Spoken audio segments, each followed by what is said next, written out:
You ever find yourself leaving the hose turned on? I like these little Orbit egg style timers.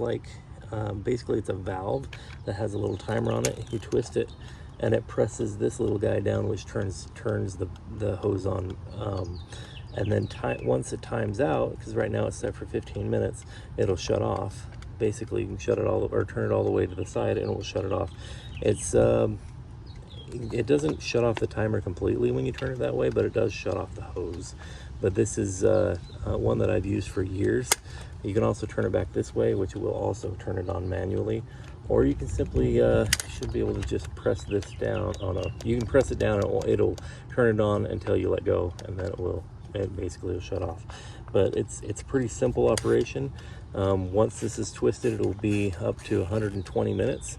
So if you're turning something on, you can leave it on for up to 120 minutes. I will show it in operation here in a second. Okay, just a quick demonstration of how to use it. Basically, you just tighten the hose fitting on here, put the hose itself onto the second fitting, and then just operate it.